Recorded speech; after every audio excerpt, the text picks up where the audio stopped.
Hey everybody, and welcome back to our channel. In today's video, we are going to show you how to revert the update here in Adobe Acrobat.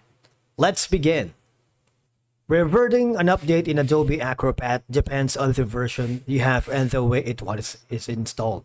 Now in my case, if you go to the Adobe Acrobat itself, you have the option on the menu that says Preferences,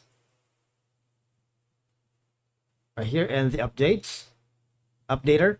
All right, you see, in my case, I opted for the automatic updates in my Adobe Acrobat. So if you don't want this to happen in the near future or the next installation, just uncheck that and click on OK. All right, so these are some of the options.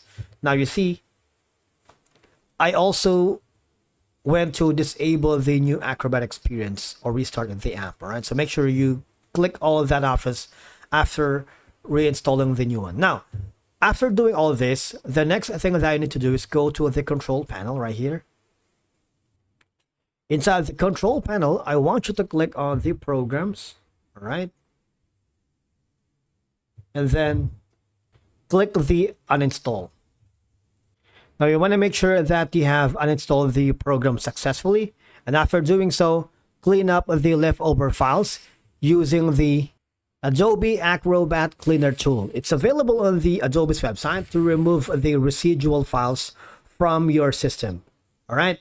After installing and using this, the next option that you can do now is go to the official Adobe's website and log in with your Adobe ID. And of course, from there, you might want to go to the Adobe licensing website or the Creative Cloud desktop app if you have subscribed to the Acrobat through the Adobe's Creative Cloud. And obviously look for the previous versions or the specific version of Acrobat that you want. All right. Remember, once you are here, okay, again, if you have subscribed to Acrobat through the Adobe's Creative Cloud, look for the previous version section or search for the specific version of Acrobat that you want. And obviously download the installer for the desired version and follow the on-screen instructions to install. All right.